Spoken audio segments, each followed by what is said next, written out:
This is the Modern Craftsman podcast with Nick Schiffer with NS Builders, Tyler Grace, TRG Home Concepts, Johnny Horahan from Vintage Builders, Kevin O'Connor, This Old House, Ryan Mulkeen, Kuchen Brothers. Wow, that was good. Smooth. Man, a lot of us.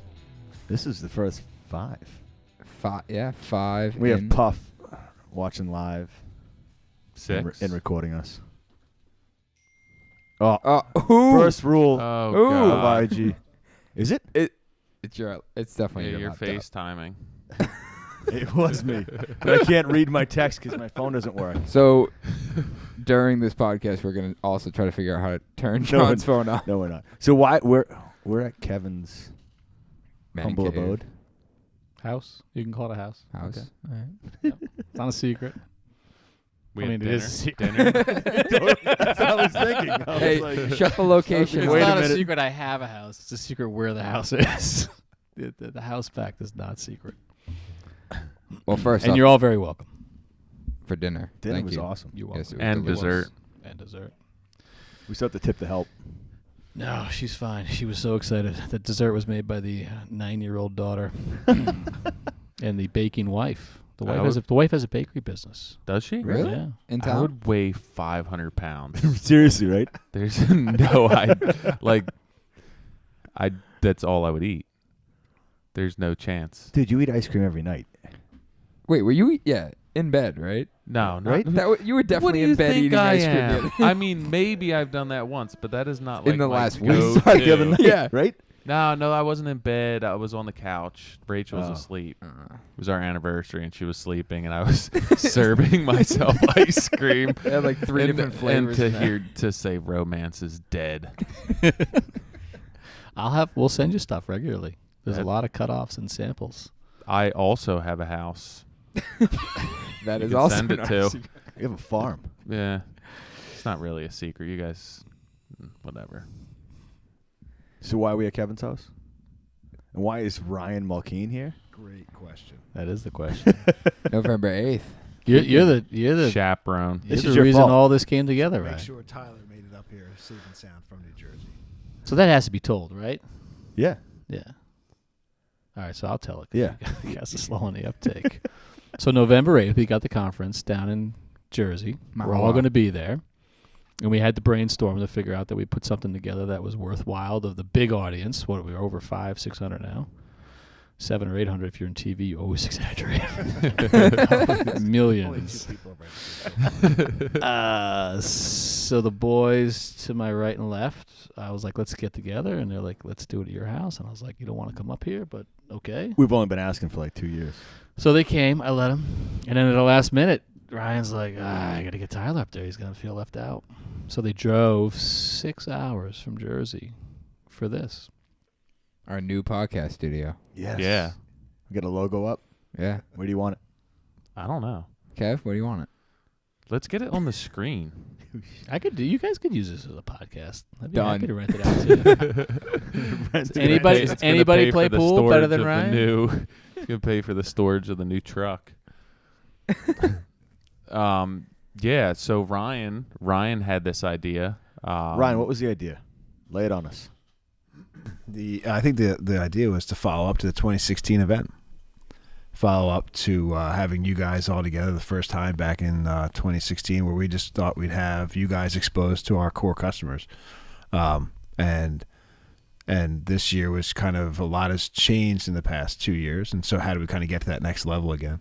And, one of the ideas that we saw was not only a lot of guys were getting into Instagram, but what were some things that have been changing in the industry? What are a lot of things that are being talked about? And a lot of things that are being talked about is there's not a lot of people that want to come into this industry. And, as a supplier, as a lumber dealer, we want to make sure that there's a long line of customers ahead of us, right? It's totally self-serving at the base level. Without you guys, we're nothing, right? We need to be able to continue to supply quality-minded builders and remodelers that are looking for a different level of service, a different level of product, not just to be any old commodity. And I think, we looked at what you guys have continued to do since that event in 2016, and we said, hey, look, there's an opportunity to kind of inspire that next generation.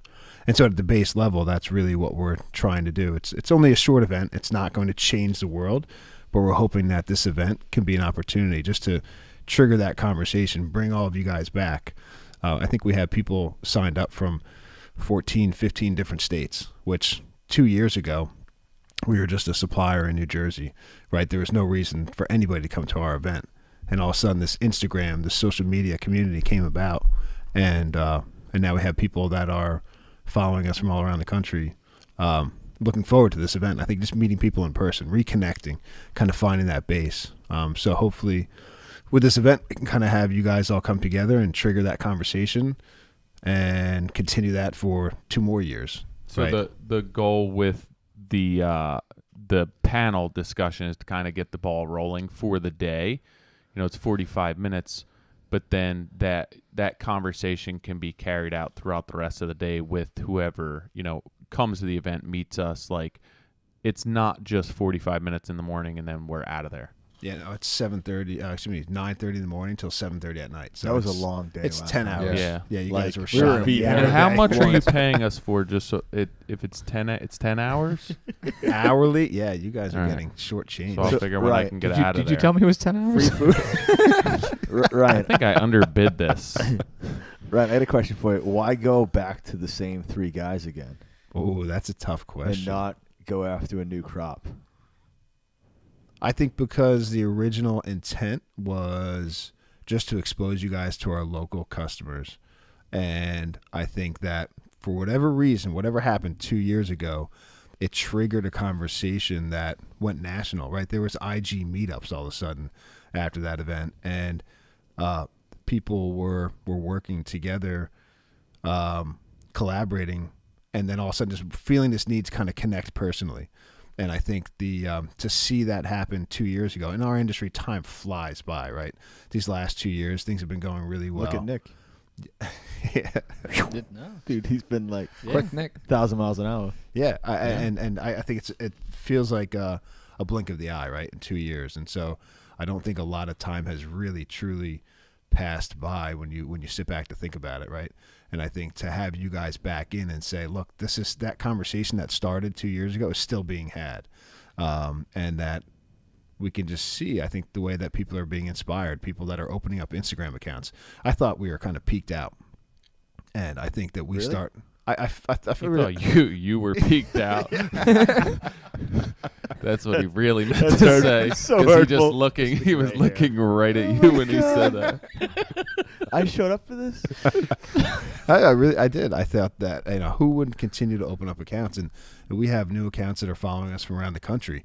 And the content that I'm seeing with some of these guys today are stuff that I would see with you guys as a supplier. And I'm like, that is really, really quality work. And you don't have a lot of followers, but they're inspiring to me that all of a sudden they're jumping into this Instagram and sharing things with each other, I think, and trying to collaborate. Well, I think it's super important to note that, like, you're a supplier, right? And your main customer is someone that's local to you. But I mean, we spoke earlier about how you're shipping more and more outside of your typical region, and the classical molding lineup is really picking up steam because people are being exposed to it, but you're exposing it in a manner where you're giving information and you're sharing information and you're connecting people through events like this, where it's all you're doing is give, and then people are like, wait, they also have a kick-ass product that I could incorporate into my build, and they're being inspired by what you're sharing from a knowledge, but also from the product that you guys put out. No, I completely agree with that, and I think that Kukin's done a good job of bridging that gap between, like, materials. It's almost connecting the people together. It's from a vendor perspective, a material supplier. I haven't seen it. I haven't seen it done successfully. To almost feel like you're a part of the team and to connect everyone and bring everyone together. Obviously, it's a business, but at the same time, I feel like there's more to it than just making money. Yeah, you say it's self-serving, which in one way it is, but you're 2 years ago we sat up there and we talked about how we thought that people should brand themselves or how we should promote. How scared were you? I was so scared. Dude, can we just touch on that for a second? Seriously? Yeah, I'm terrible. That dude with hit the public- bathroom like 4 times before we Yeah. went on stage. I'm not even. I asked for I'm, the I'm terrible at public Yeah. speaking. Oh. So, and I'll do the same thing. I'll get Yeah. nervous, but I knew going up there that it would be something. Special. It would be something that would, like, there were people that like when Ryan's like, "Hey, people just flew in from Canada. Hey, people are flying in," and I'm like, oh At my- one point I was like, "Can you stop telling me Yeah. all this information?" and I was like, all right, we have an opportunity to. We all have the same mentality, is that like we're there to help inspire, and I would speak for myself where it's like, all right, I got up on stage and we talked, and I feel as though I talked a little bit too much about how to do, like, how to be good at social media, where Mhm. I'm not a social media expert, but that was, for me, that seemed like what my role was, because all right, I have success with this, I'm going to teach people how to do it. But looking back now, or looking to now, 2 years later, it's like, that's not really what we're here for. We're not here to, hey, this is how you grow your Instagram following. What we're here is that, how are we bridging what we promote as culture and as work and quality to attract individuals into not just the trade globally, but your business, like my business. I think 2 years ago, I think I had maybe two guys, and today I have 13, and that was done. Scares me. That was solely through Instagram, all 13, and the two people that I had 2 years ago, they're not even part of Worth the this. right fit. So with the keynote and what we're trying to establish with that, we just had the conversation tonight that we don't want to be regurgitating the same content, the same stuff that everyone, that we already have touched on over the course of the past 2 years. So Ryan brought Kevin in at this point, and Kevin's going to put a fresh set of eyes and a different perspective on this, and obviously has stake in bringing the younger generation in. So I mean, for you, Kevin, what do you want to get out of this? What is important for this event? You were pressing us to put us on the hot seat and to get answers tonight and to kind of establish where we're going to head with this and feel us out. What do you want to see and what do you want to get out of this? Because you don't have to be doing this. You got an audience, right? There's going to be a small audience in the room, and you got a much bigger audience that's going to see this thing digitally in a whole bunch of formats for 2 years, maybe more. My job is to make sure that you don't disappoint your audience, which is very easy to do. People talk a lot. People get off point. People throw out stuff that's BS.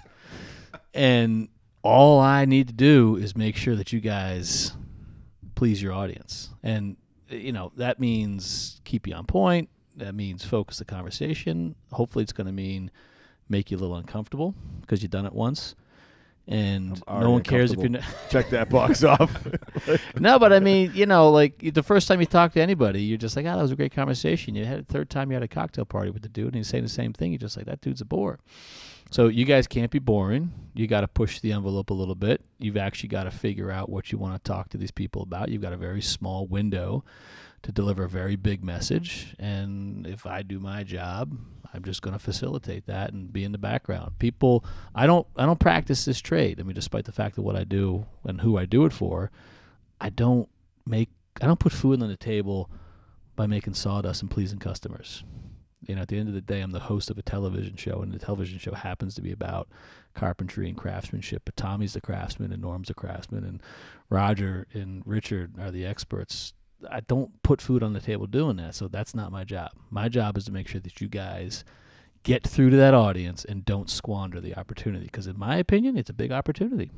You got a big platform to deliver a message, and if you nail it, it'll live on, and if you squander it, it'll just fade away. So I had the conversation with Ryan coming up here about what we're doing in Instagram stories, and that disappears when we're done with it. So there is something to be said for creating content that will live on past this day. It's not going to be 24 hours later and this whole keynote's going to be gone. So I think that it is important for us. We don't do what we're doing now for a living. We're making money with salt. I mean, Nick not so much, but making sawdust. neither. John, no. How am I the only one in that boat? But this isn't what we do professionally, so we do get off topic.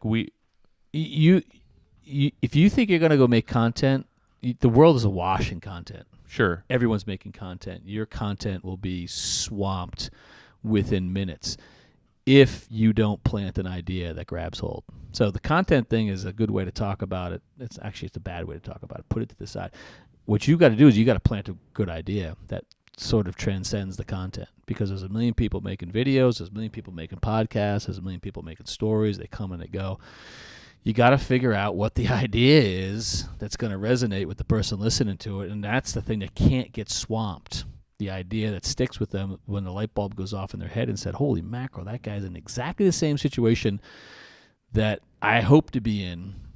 I'm going to listen to it. That's the idea. Right. And so that's the hard part. Content's easy. Anyone can blather on, make a podcast, a story, and all that. It's the idea. You got to find the idea that transcends all the content. I'll be honest, coming up, I guess what I foresaw with all of this was it was going to be more of a reiteration of everything that we've been doing. And, I think that we have burnt ourselves out on that and probably burnt other people out on that. And even having the conversation with Kevin tonight, asking the hot questions and, pushing and kind of gauging us and digging deeper into what we're doing, why we do it, looking for reasons and making us question deeper than what we've looked at. It's uncomfortable, but it's good, and it does spark the conversation. It sparks the interest, and it gets our ideas rolling as to, maybe there are other options or different ways to approach this than how we have been doing it. And I think if we bring that to the table rather than regurgitating everything that is already out there and an already overly saturated platform, that I think that that's going to be super beneficial to our audience. It's not going to be Instagram in 2 years or 4 years or 5 years, and if it is, it's just going to be background noise, right? I mean, we didn't have the iPhone 10 years ago. The world changed, and so the only thing interesting to me, we'll discuss this and what comes out in 45 minutes because it's a short amount of time. The only thing that interests me about Instagram is what's changed since the last conversation 2 years ago, because the world has changed, right? People have hacked it, people have stolen it, people have manipulated it. They're running articles on how to get it out of your life, and you guys have now, you took the yellow pages that the old timers used, and you figured out a new way to invent the yellow pages to get your word out, and it was called Instagram. But in many respects, it's already changed from 2 years ago, and are you guys comfortable resting the entire marketing platform on something that people say sucks and is hacked? Maybe it's great, right? It's still growing and it's still working, but people are trying to figure out how to get this stuff out of their life. Right. So, what's going to be in 3-4 years? It'll go by like that. That's the only thing that interests me about the social aspect, because you guys, if you were at the front of it, you're probably pushing through to the point where you're almost a little cynical about it. Mm-hmm. You've seen the underbelly of it a little bit. You've figured it out. You've seen who's fake and who's real, and you're just kind of this is just another thing. And then we've also seen the value of it. We've capitalized on it, and that's been taking up some of our time. Yeah. That's what people want to learn. I think that's what your audience wants to learn, is just now where we are in 2018, what's the value? Where is it? And what's the valueless part of it? Well, isn't part of this we've all been annoyed. I'm not speaking for Kevin here, but how everyone's jumped on a hashtag and everyone's jumped on some sort of a crusade, but actually hasn't put any blood, sweat, and tears into that to try and improve what we have as an industry. Yeah, having a meetup with a bunch of guys at 9:00 at night drinking beers, right? It's only going so far to make an impact in this industry. Let's be real. Right. I think we're annoyed because we're exposed to it, and we're exposed to it because it's so in our face, where it's that. I think that's a big reason why we kind of sat back and took a breath with all this, is that, all right, we need to refocus our goal here, and our goal here is to truly drive others to be inspired by not just what we do, but what everyone does. Well, I think we've also all realized we all have full-time jobs. Of course. And the amount of effort we can really drive into this isn't just throwaway effort. We have to put whatever we're gonna go after, like Kevin's saying with this 45 minutes, it has to be targeted. It has to stick. Otherwise, we could all talk for 45 minutes in a heartbeat. We did tonight. Right. It's already 10 o'clock. But what is our efforts going to be towards? Did I mention the 9 o'clock? You had Yeah, you by did. 9. Oh, I don't know. Right, in the very I just didn't know beginning. you were aware of the time. That's John. Pacific time, right? West Coast. I think Kevin makes a good point. It's like, that we either, if you're not asking a question, then you need to be relating directly to someone. If you're relating to a struggle that they've had, that's when that conversation opens up. It's like, to speak specifically to content, it's like, here's my content. Here's the beautiful bathroom I did. Or it's like, hey, look, when you start talking, like Johnny, you posted something about stress. Like, you probably got a ton of people like, oh my God, like that totally related with me.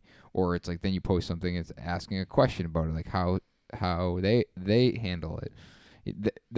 When others can relate to the position that you are in or you've been in, that's when that conversation just sticks, and it's a matter of how interesting. It's just great. Like, Ryan, you and I talked about the first time we sat down. These guys had their own businesses. I was coming from someone who didn't own my own company, and IG wasn't 100% my stuff. And I didn't know what I was bringing to the table. What I knew what I could bring, you and I talked about this a lot, because I was like, I don't belong on stage with these two. And now I definitely don't belong on stage with these three.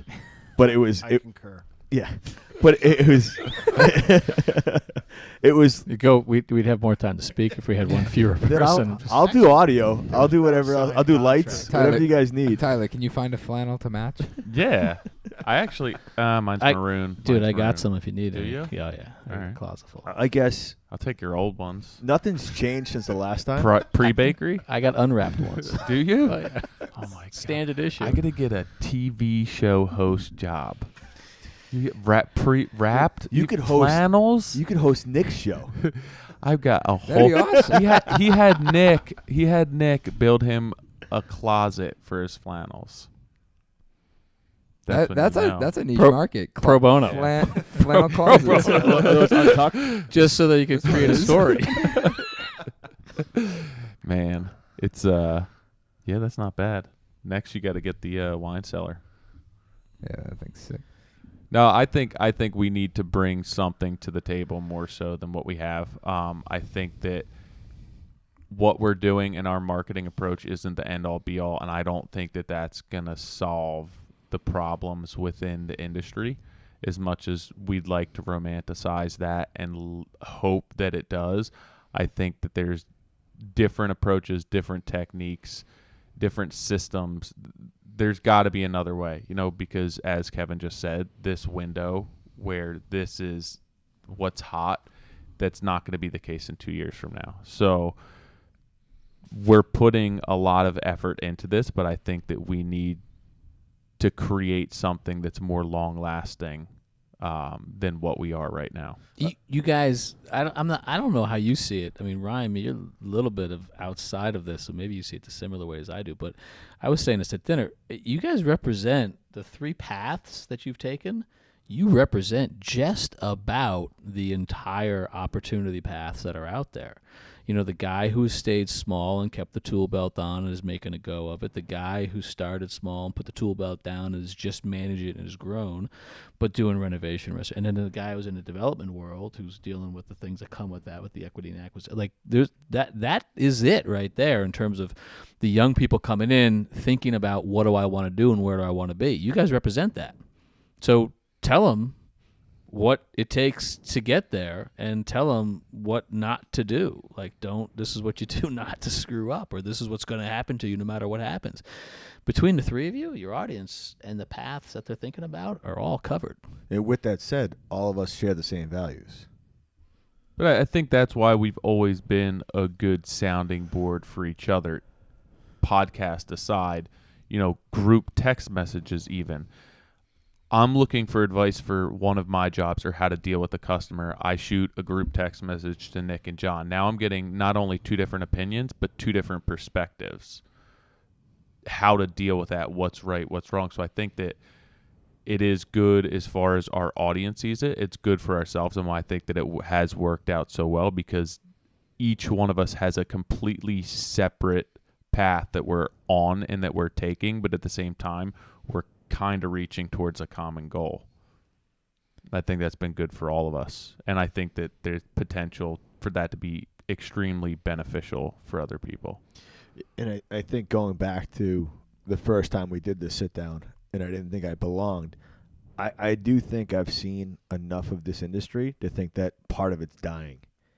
And Why do you say that? You say that a lot. I know I do. If it were dying, it'd be shrinking, wouldn't it? Yeah. But Is it shrinking? I think the quality of work and the definition of quality and craftsmanship has changed since the definition was constructed when, I got in the industry. Like master carpenter. Does that even exist? No. Do people even know what that means? Because products coming at you to simplify the execution part of it, because this goes also with architecture and all that. Our designs really, the real good designs are staying at the top 1% of the market, because the other 99% of the market can't execute it, and that's because part of it's dying. So you can The walk in. education of it. So you can walk into a big box store right now and you can buy a refrigerator, right? The low-cost refrigerator that comes off the aisle, and the thing's got an Energy Star stamp, and it uses $42 of electricity every year, and that's dying. How That's long worse. will that last? Do you care? Will your Do you care how long it lasts? Yeah, you do. Because Why? does maintenance guys go in there and fix that, or do they just tell you that it's expendable and just to buy a new one? What's the problem? That's what the world has become. Well, but You can then throw stuff away, and how do you value quality if everything's throw away? The vein's coming out. I just know so what you know. I know I'm not supposed to be stressed. You're remember? getting the I'm not vein. supposed to be stressed. I know what you're saying, and in a big picture, I don't disagree with it. But when it comes to the brass tacks, like I listened to my grandmother telling me stories about the Iceman who came around in a wagon and dropped a block of ice in that, and we take out these old buildings and we're looking at the coal chute and the ice bucket, and you're telling me that this is a bad thing, that it's $45 worth of electricity for a $350 refrigerator that works dead for 7 years, and because you got to throw it after then, we're going backwards from the Iceman. I'm just challenging And I- here and because you you just said raised the your word, hand. Tyler. You said it's romantic to believe that it's all gone Okay, to hell okay. and it's terrible. Let's rephrase it. Everything has gotten better. You're a truck guy, right? You're Yeah. a car guy. Has the so is Ryan. The Barrett Jackson, so is all you guys are. But the Barrett Jackson car auction, is that the most popular it's ever been? Dude, the first thing that happened when I bought that car, the 1972 Chevy Blazer that you're sitting above and haven't looked at yet, which I'm Seriously. offended by the way. We should have the podcast in that thing. Oh, right yeah, now. right? The first thing I thought when I drove that thing was, oh, my God, my other car is awesome. That thing's a ton of fun, but it rattled and it smelled. So and why? it But why'd you buy it?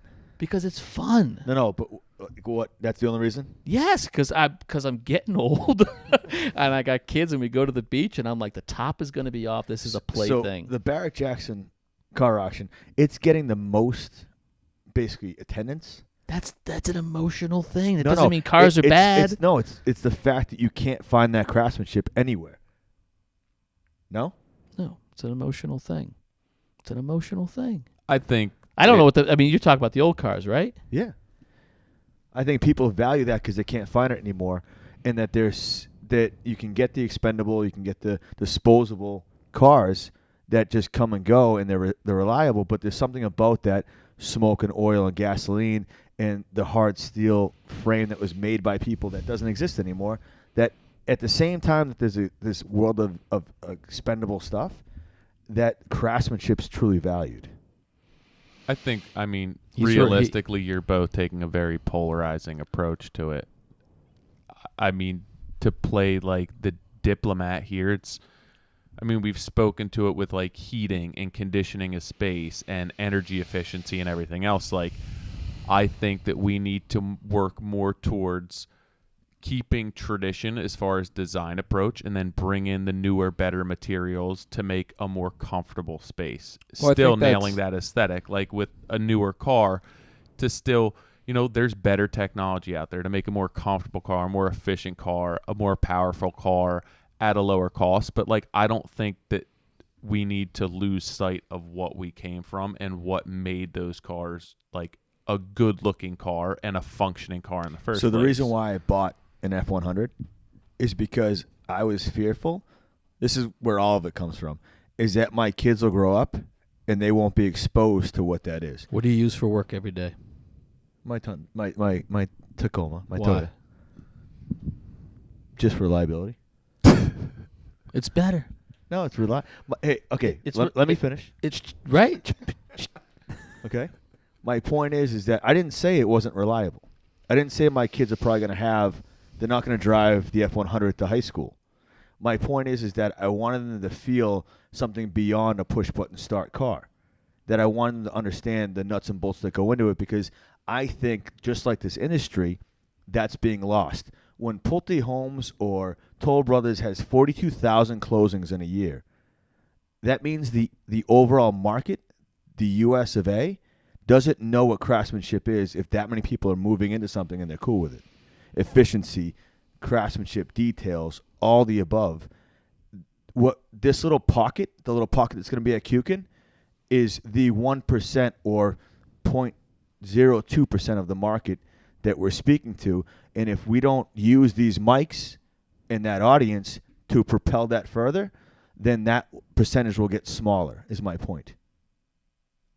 I think it has a lot to do with the ethos behind your business too. The Vintage Builders is that the craftsmanship that it took to build that F100, the hands that built that truck, but mixed with you drive a Tacoma because it's reliable, and the homes that you built. And I haven't gotten a special stick on the F100. I'm just gonna be honest. Really I'm just trying gonna be to- honest. I want I'm missing a I bulb. want my kids to know what it's like to get pulled over without an inspection No, sticker, hey, my kid loves it. and to have to talk your way But out it's of a stalled ticket. out. No. I don't want my kids to have a car where they don't know how to talk their way out of a ticket. Johnny, show a little leg. Johnny, you came to the Brookline job site that we're working on right now. I brought the F100. 19. Did you? Yeah. Oh, I didn't see it. Seriously. See, payback. You didn't show it to me. What can I tell you? It's bright yellow. I can't drive it Did you onto show- the site. Did you show it to me? No, I said it's across the street. No, I even Why do moved you it. think he's not going to see your new truck? I moved He's like, it you didn't come to twice." see mine. I'm not going to look at his truck. No way. I'm gonna block his Toyota thing with my Chevy Blazer. He's not gonna get out of my driveway until he My drives eyes are right closed. My eyes are closed. Get off the lawn. You Not can't drive looking. on the lawn. Not looking. You came to the 1957 mid-century modern Brookline to come out, have a burger, whatever. When you look at that house, the siding on that, the sheathing on that house, T111. 1x8. Was Right, it? right. That was T111. 1x8, right? The gaps between the boards were already at a half an inch, maybe 3/4, because it had all dried out. What's better, 1x8 or plywood? Oh, jeez. What's better? What are you building your houses with? I'm doing zip. Yeah, so even better than ply is zip. Ply is better than So- 1x8. Zip's better than ply. Okay. Do your Hold on, kids let me are say- your kids gonna grow up worse because they don't know Red light. what Tommy Silver Red remembers light. when he He's did the still talking. diagonal He's 1x8? Hold on. Are they any worse off because you're building houses with zip panels, with Okay, zip walls? I'm going to be straight up with you. Zip sheeting. I'm doing that because the guys I have, the amount of money it would cost me to put 1x8 on a 45-degree angle to give me my shear doesn't exist. Exactly. So I want it to come back. You'd build a house with Why? 1x8 Because like sheathing? a Ken Vana house, you can specify anything you want and you get it. Crazy, right? He's But we crazy. can't He get makes that. my case. He wants it to come back because he's a romantic. He's emotional. You're a machine. Robot. Just saying. But I'm saying it's just- a romantic listen, argument, and I get it, Yeah, John, but this it mic, makes smash no that TV. sense. Hold on. Flip this John, video It over. makes no This is where I'm at. sense. you are in the position that I'm in when you talk to me.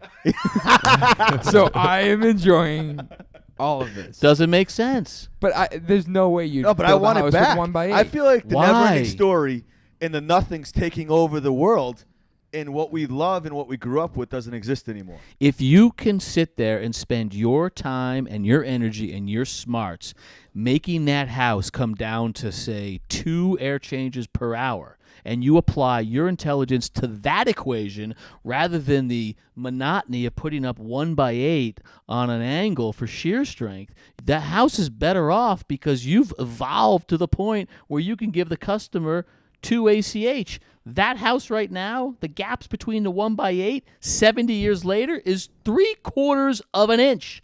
It's a sieve bigger than the colander that I served Can you I pasta have out of scrap wood today. so I can break it off my knee? That I as served get you pasta aggravated? out of today. Because my point is The that, holes like, are bigger than the colander that my wife served you pasta out of today. We're talking about I something stare at the that's part of pasta. our industry, but Is look it at 9? Canada. But look at Canada. They literally don't even know. So I would like to go back to how you cut in cross bracing into 2x for a wall instead of saying, "Hey, keep a window off the wall 3 feet and do your horizontal sheathing and shoot it in every 3 inches." Look at Canada. They have a windstorm and half the development will blow over. Like the industry in general, what we're talking about right here is you just do blowing of air. No, I was inhaling because that. I mean, that's wildly different. I No. think I think that it's that gotten development. so It wasn't. I mean that. No, they don't have the code for structural, so they're just Right. going along the lines. But if there was, That it was sheathed with foam but like, how does it get to that point? Is my point. because there's no code enforcement on that. So the industry is basically wide open. But that's So but if we you're let that go speaking here, it's just specifically- Cowboys. The Corvair went out of business. There was a Corvair while there was an F-150. The F-150 survived. The Corvair's dead. Everyone asks me this question whenever I get up on stage. Are the houses built today worse than the houses built way back when? Didn't they have better craftsmanship and quality? And I think that I say to myself, well, I don't know the exact answer, but I've dug into the numbers, and there's a thing called survivor bias. The house from 1860 that's sitting in Wellesley, that's been renovated 3 times, that people love, that's built like stone, is the one that survived. It was in a neighborhood filled with houses from 1860 that are gone because they were crap. Everyone thinks that the thing that's left, that's awesome, stood for everything back in its day. That's the surviving house. All the chicken coops and all the crappy homes that were built up around it were torn down and replaced by better houses. The Corvair is gone. The F-150 survived. Just because the F-150 survived does not mean that every car built back in that age. I'm sorry, I keep saying 150. What does that yellow thing you're driving? 110? I don't drive. I 100. drive a taco. 100. But I The think 100 survived, whatever. But there's a lot of cars that were built back then that didn't. But I think You got the gem. you're taking what was good about the old and applying the new to it. And So- it's the approach, it's the execution. So It's not- exactly. My point is I know. Don't check my pulse. Dun, Um, dun, dun, dun, I don't feel any of If- it. I guess my thing is like, so 2 things here. I think I told you guys this story, and it's probably been on the podcast. Is I've had clients that I've worked for that they want to spend their money. So I had a client that bought a FJ Cruiser, old school. I was there when they delivered it, and he's like, "What do you think?" I go, "It smells like oil and gasoline." Loved it. Okay, it's got the nostalgia, got the feel. And then that client test drove it and whatever, and said it's just too bumpy. They want today's kind of everything they have, the comfort. Barrett Jackson's So- busy. So but not everybody. So my point is that I looked at Icon Bronco, Icon the company. They took that entire mentality and said, "Hey, I'm going to take that old love that you have, the Blazer, take it apart, dismantle it, take the whole thing apart, blow it up. I'm going to put everything that's new into it, and then all digital, new engine, Coyote, and then put the old frame and after it's been blasted and all that, and put it back together. So I'm going to give that client the old look with all the new technology. They took a Right. $30,000 truck, 38, 39, and then sold it for 120, 130,000. I live in Sherborne, an old town, 4,000 residents. It's all old architecture. I want to be inspired by those details that are lost because a CAD software or Autodesk, anyone we're not sponsored by, is spitting out details that any architect's going to put on paper, and then you're going to build without putting up a stink because it is what it is. Instead of saying I want a pigeon return to be whatever. My point with vintage and why I left a cushion job and a good paycheck was to take the same model that Icon had, was take, hey, everyone loves that old house. I know you have an old house, but they didn't want to buy it because of all the headaches because, A, they're not being exposed to this market. They know nothing about it. So it's like a mechanic. You don't want to bring your car in and get it checked out because you're just going to get hosed. It's the same thing that's been the fear for us, so people stay away from old houses. How about we build an old house with all the same details, but with all the new technology. That's my Which- dream. Which is putting woven corners of cedar shingles on zip sheathing It might be that. and get rid of the 1x8. It might be that. It is mean, that. that's, It is that. Yeah, and that's. I It's got to feel be like efficiency with the but that's construction. what Yeah. you can do. That's Right. what you can control to try and control certain aspects of that project for, again, like the romanticism there that like that's what I know or that's what they used to do when it doesn't really make sense. Where you are successful is basically like making sure that you're still nailing that traditional aesthetic with newer methods and newer materials. So- and I think that you've done a good job. Like that's what you're doing every day. But you know how many guys hit me up on IG and they don't know what the old method was? Like the fact that I'm face nailing it and I'm lining up with the studs, that they don't know what that is. The rock bottom thing, we talked about this earlier with Vogue schools. We want everyone to be in the trades. Okay? Who's educating everyone that we get in the trades? Everyone's going to then shift to go to the unions because it's the only places where you can go to a hall and be educated, and it's not the same character and creativity that we are publicizing and putting out there. Yeah, you're losing the history of. No, there is no history. No one's teaching the backstory. Well, that's what I'm saying. There's no one teaching the history of how that was developed, and you're trying to make that connection between what is being built today and what was being built 50 years ago. You asked me about the flare today on the Cedar Clap. Yeah. That's in every hold house that's in my town and surrounding towns, probably in this area as well. Dude, no one knows about it. And why? It used to flare out to pitch water away from the foundation because they didn't have gutters. It's just, I'm talking to deaf ears, and I don't know if that's the point you're trying to get across, Kevin, since this isn't a video. Well, is it that I'm fine with being emotional and being No, I'm emotional. You are. What am I? was he? Romantic. romantic. I'm fine with being romantic He's about it. robot. Yeah. Is that I just feel like I mean, I nailed that, right? Yeah. Really? Who said? Were you checking with him? I got my people. You have a mic. You can talk, I didn't create these names for you guys. but you have to approve or deny them. I You- thought you're I like was. the- I you're thought the I bias. was Tatsy. Kind and of all of a sudden now I'm Emotional or Tatsy. emo. When I say emotional, I mean sensitive. All right, that's good. No, I mean, I think you switched a little bit on me because I was beating up on the 1x8. Let's bring it back and all that kind of stuff. Like, I think you are right. Like, if the water table, if the flare, if the sort of reduced exposure to a larger exposure is effective, right? If it serves a purpose, then you gotta grab that information and you gotta get smart about it and you gotta pass it on, and the next guy needs to know how to do it. But Otherwise, it dies. But if it's not effective, if it's just a throwback for throwback's sake, it's a waste of your time and you're not moving forward up the food chain. I can pull out all these presentations that I've done about the history of the American home, right? The romantic notion of the history of the American home. And I'm telling you, they weren't always that great, right?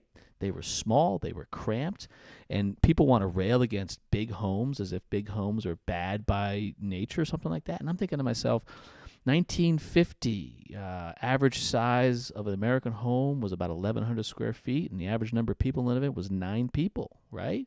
So think about the average square foot per person, and you jump forward to 2014 or 2012, and it's 2,600 square feet, and it's 2.5 people on the average, right? Are we gratuitous? Are we bad? Well, if the house today consumes a third of the energy that it consumed back in 1950, and we can build it with the material, I mean, like it's a better equation. It's so easy to sit there and say big is bad, new is bad, old is good, but it just confuses, to me, it just confuses the thing that's important. I'm looking at the computer right there that you guys spent 4 hours trying to plug in to get this whole system That's to work, hurtful. right? No one saw that. No one needs to know about it. You don't know the first thing about how to program that, Agreed. right? My kids probably do. Is that bad? That thing's awesome. I mean, that's awesome what it does. Yeah, and you're trying to say, would I want to go back to a typewriter? No, but what I'm I get it. no, what I'm That would be saying an is interesting what I'm podcast. saying is- analogy. the fact that you don't understand it doesn't make it bad. No, I think The where fact that the difference- guy doesn't know the little the flare on the water table or the exposure reduced down towards it, like if it's not effective, if it doesn't affect if it's just a look, if it's not a function thing, and he doesn't understand, it's not necessarily Okay, bad. But I think that's where the difference is, though, Yeah. that so much of the aesthetic from them was based on function. both. So, like, both. Yes. yeah, but, like, the flare at the bottom having more of a like, it doesn't have a function on your house at this point. You have gutters on it, but it's an aesthetic thing that you're, like, I think that nailing that detail the correct way, I think that you should understand why that's there. And I think that that's going to help you nail that detail correctly, but also knowing that that actually at this point does not serve a function. But like those details that we're putting on houses to maintain a traditional aesthetic integrity is still important, even though it's not functional. And I don't know if you necessarily have to know what that was for. if that's what the customer wants. Yes, but If that's what the I don't customer think that you wants. But necessarily does the have customer even know? In our job is to educate them and to present them with all the options. Because if you do not do that, you're not doing your job. Meaning, if I give them, hey, XYZ, then their friend comes over for drinks, whatever, and he's an architect and go, hey, did you hear about this? And they didn't hear about it? They're going to turn to me and go, hey, why didn't you tell me about this, this, and this? I haven't done my job. Okay, the 6 of us here, it took me a second. I was going to include is, Not only were you guys supposed to leave at 9, but there's only supposed to be 2 of you. Just if anyone's listening. have you guys driven around? I mean, I don't know about Tyler in your area and Ryan. I get so aggravated by the stuff that's getting built around me. We don't have nice houses near me. But why? The old homes do. There's many reasons, Look, and I think that so much of it, budget and education. If I could go back and find the guy who created a split-level house and stop that before it happened, I would create a time machine, okay? My and wife fly would my be ass so back upset. there and So go, hey, upset, this right? isn't a good idea. I don't care how reality it makes sense to everybody and how efficient the construction is. We're not going to do this. 8 levels at the Brookline house. 8. 8, dude. There's 8. I'm just saying. And It's Century Mall. It's got 8 levels. And there's not a single. There's 4 steps between every. It's Everything. unbelievable. You go crazy. But like, what about like even vinyl siding when that took over the market? Why did no one raise their hand and go, was it depression? Was it money? Was it the fact that everything else became more expensive? How did again? For me, I'm it's 39. it's square footage. Like people are paying per square footage. So like, I worked on a brand new $1.4 million house. They were doing like a $500,000 backyard renovation, and it was literally vinyl sided with brick mold that came factory primed and not even wrapped. So And that was I it. would puke and That was gag it. like I was on a binge drinking afternoon, and I should have stopped drinking at 3, and I kept going at 8. If I was on that job, that's how I would have felt. But that's why you have people who want to come and work for you, and you asked I know, that but before. But go back to like the car thing. Like, there's the market for it. right. There's the market for There's- a Kia. Yeah. I mean, I there's just- people that want vinyl. Yeah. The reason They're vinyl not my siding- client. That's fine. Right. But if you let that spread to be far enough that, go ahead. No, it's absolutely an education thing, and it's absolutely how much attention you. Who else is educating the client? The 1%ers are sitting back going, let everything fail. Let that people creep up because our value only gets stronger. And Of course. s- But you're saying how do we connect that? And we're doing that with like we're Instagram. I'm not saying how. Instagram is Kevin's asking why. I think that the education comes into like most. One is education, one is finding skilled labor, the other is budget. So like if you want the details and the details are important to you and they're important to your customer, then it's building that space. You know, it's going to have to be a smaller house. You're not going to get as big of a house with those details for that price. So like what we should be doing, if that's what fits your customer base and you, is say, hey, instead of a 10,000 square foot house, let's build a 6,000 square foot house and nail the details, you know, Tyler, instead let me- of just building bigger. Let me dig in on something on size. If I can change it a little bit. You talk about skill. right? Skill isn't given. You're not born with skill, right? Skill is transferred through training. Someone has to teach skill. So can we agree to that? You've got to practice, and you need to have somebody tell you and mentor you along the way, a teacher. But you got to want it too. Well, it's understood. But when you get it done, you gotta practice, and someone's got to pass that knowledge on to you, right? That's a difficult thing to do. And the bigger organizations get, the better they are at teaching. The better they are at putting in structures that are in place that they can transfer knowledge. You go to a big company. I didn't come through the same thing you guys came through. I came through finance. And when I came out of an MBA, I went right back into a training program. They said, that's great. You got this degree. We're going to put you right into a training program because you don't know anything that we need you to know. We're going to teach you. And they just taught me. And a big organization can do that, right? Your industry, our industry, is made up of tiny companies.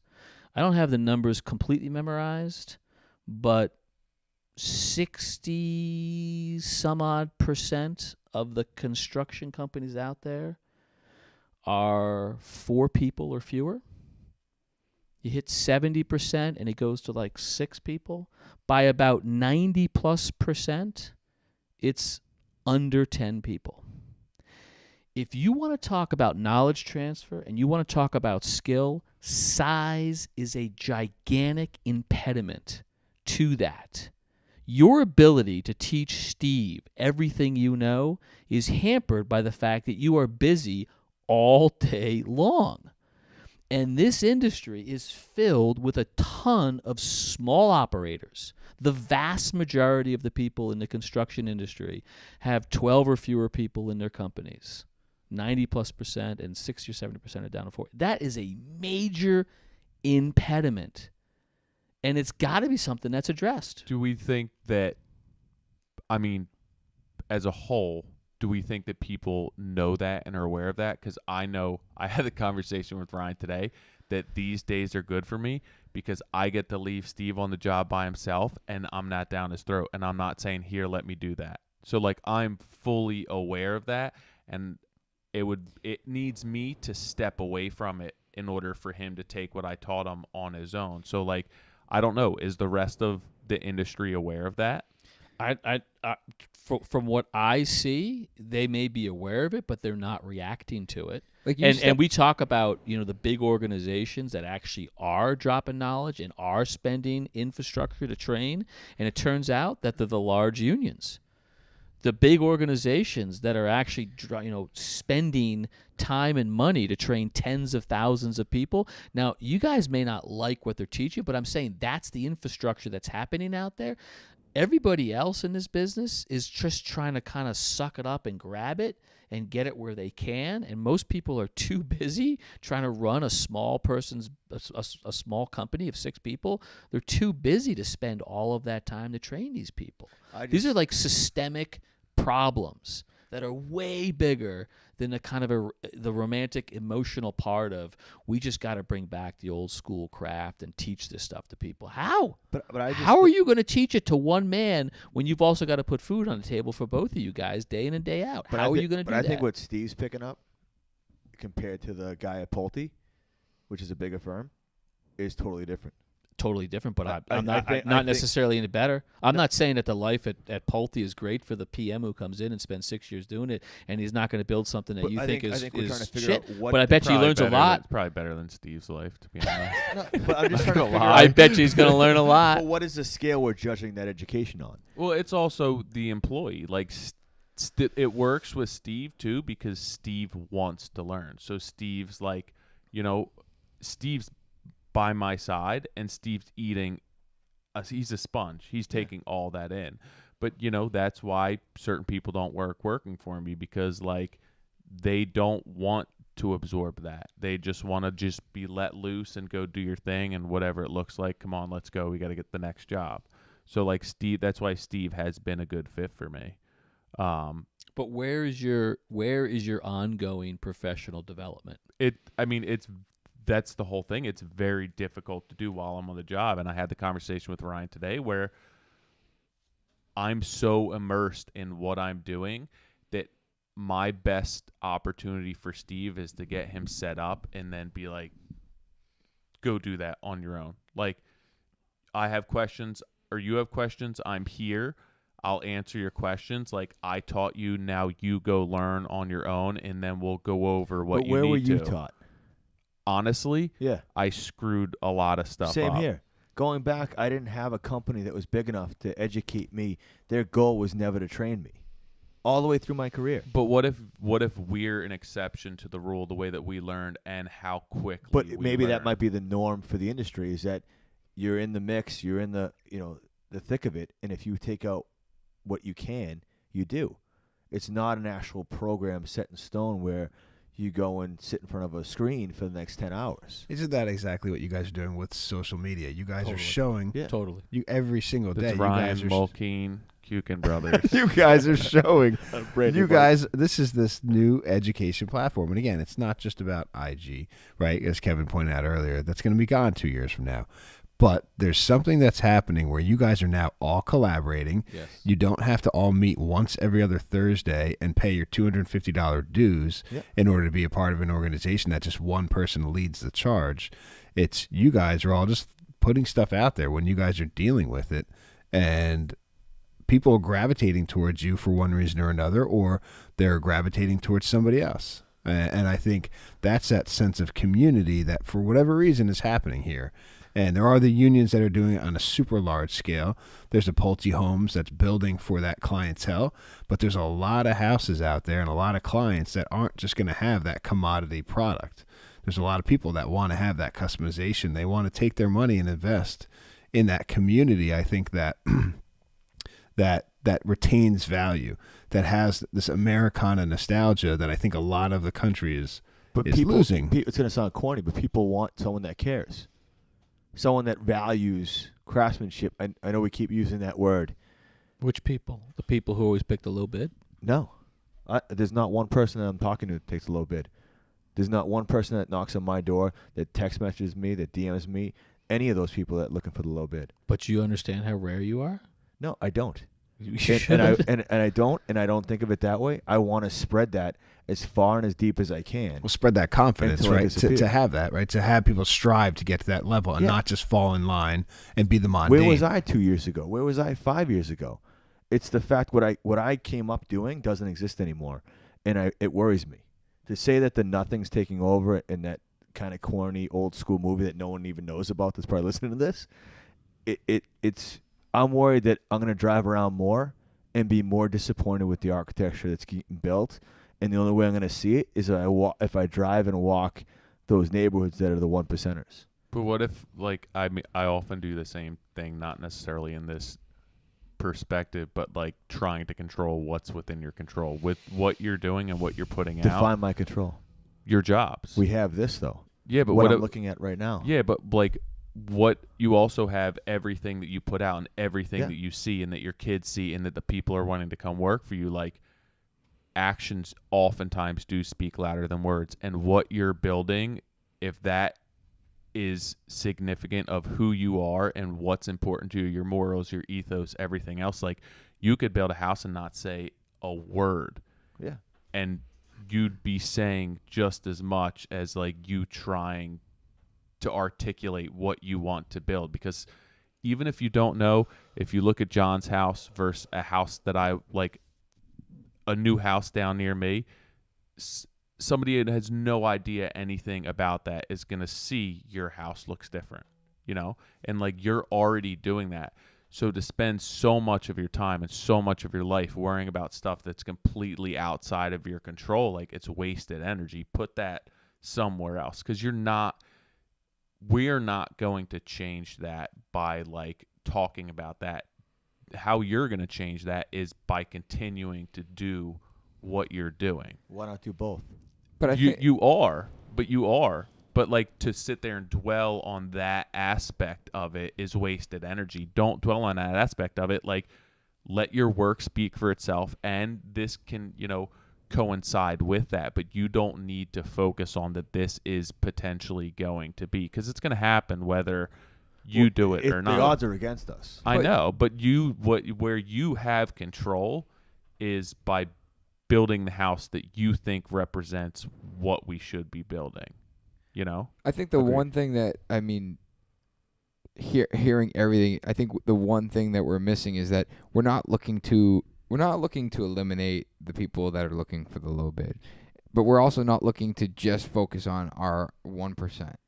It's the fact that the people looking for the low bid and the people that are paying that are in that 1% are becoming further and further apart, and that low bid market is growing. And like I always compare it to coattails. You know, I'm chasing someone in front of me, and when I'm chasing him, I'm giving all of what I can learn, what I learned, mistakes and everything else, passed down behind me, because the guy that is where I was building decks 2.5 years ago myself. And the guy that's building decks now, it's like I'm passing what I know and what I've learned and the steps I've taken, and really taking the market from that low bid to the high-end market, and having this coattail of guys that here's your selection.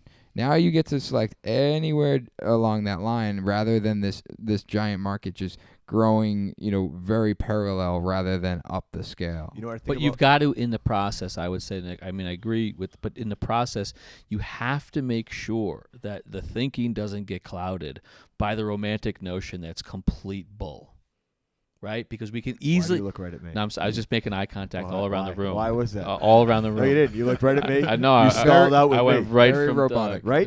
Wasn't it just like? Listen, let me pitch you a project right now. Let me pitch you a project. I want you to build this. This is my pitch. All right. I got this little plot of land out in the burbs outside of the city. Can we bet on it? I'm 11 minutes away. I'm gonna I only do jobs 11 minutes from my house. I'm gonna pick up 10 blocks at a time, and I'm gonna develop these houses in a row. And every fourth house, I'm going to do style A, B, C, and D, and then repeat A, B, C, D. No. Run it down. And every fourth one is going to be identical to the next. And I'm going to build them on spec. You in or out? No. You just passed on Brooklyn. No, I get it, and it's fine. Brownstones. Magic. Yeah. They love them. Yeah. The entire place was built on spec. The formula was put them up. And everyone shit on them, and they were just like, oh, my God, what's going on out there? They're beautiful. We love them. They're iconic. You get lost in the romanticism because to you, your immediate reaction is, that's garbage. No. I'm not doing repetitive. 'Cause I'm the not doing development. I'm not doing. The definition of it is what is been is that's not the What's norm. wrong with Brooklyn? No, that's not the norm though. What's wrong with Brooklyn? Okay, hold on. What is Slow it wrong down. with Brooklyn? Slow it down. What's wrong with Brooklyn? Pump the brakes. Haven't been. I don't hey, never speak been. poorly of But Brooklyn. hey, would anybody that you just said that to that listens to this, would Brooklyn have come to mind? No. I because didn't your think head is Brooklyn- clouded with the romantic No, notion my head. that if it is built by a developer, it's bad. If it is built on spec, it's bad. If it is built in a repeatable fashion, it's bad. That's the romantic notion. And I'm telling you, No, in my if head. hold Pulte on. builds a red house, Light, red light. My point is that in my head, when you were saying that, was you could have a Pulte home, or you could have like what's happening at. He tricked you, didn't he? He didn't trick me. He tricked I you. was like, Should we go back? walk live? right No, into because it. I'm looking- I've used that gag like a million times. No, You're but- just not listening to my feeds, dude. Look at He hasn't seen. Has he seen your truck? No, I don't think so. Does he watch the It's show? blocking his Toyota right now. Does he watch the show? My American Well, K5 how- do you- Blazers all right, blocking here. his Toyota. I Do you feel think like that Your same initial development? But do you think that same development would be Brooklyn Brownstone esque had it been done? I was today? when he was speaking, I was like, he's talking Pulte, and I'm hoping he's gonna go Jason Black, and say, hey, they're gonna be similar styles, but you get to pick from 5 different exteriors or some sort of detail, because you could do Pine Hills, okay, you could do that. It's real nice. You could burn the whole thing down to the ground, and then you could also go what Jason did in Kentucky. And that development is through the roof and how it should be. You could even go back to Medfield, where they did a small development over 4 acres, and they did mimic additional designs, but they changed up the details and materials. I don't know who Jason Black is, but could anybody who was working for the big man's house in the city afford Jason Black's house out in the burbs, because that's who bought Brooklyn, and that's why they're built that way. Because there's 100,000 rich people living in Manhattan at the time, and there was 300,000 people working in all their houses, and they needed a place to live. So they built them places where they could live, and it worked. And there's nothing wrong with that, because they needed a place to live. All of a sudden, I become like the guy who's defending spec housing and multi-developments. And I just, for the record, anyone was listening, this old house is not endorsing it. Well, but my point is that I'm just arguing that it's so easy to get hung up and cloud this argument with all these things that are just really romantic and BS. New stuff is good, can be good. Some of it's bad. Spec housing is not the enemy. That's not the enemy here. When I'm talking about aero barrier, which you guys went to at the builder show, right? Yeah. They're going to seal the entire house using that equipment. And you were saying, oh, should I buy a trailer? You guys want to go in? It's amazing technology. It comes out of the national labs. They can actually pump it into a house at 4 or 5 different stages, and they can bring that thing down to 1 ACH. My question to The you biggest company looking at that technology? Pulte, Toll Brothers, spec guys. Biggest. Not you. Not you, them.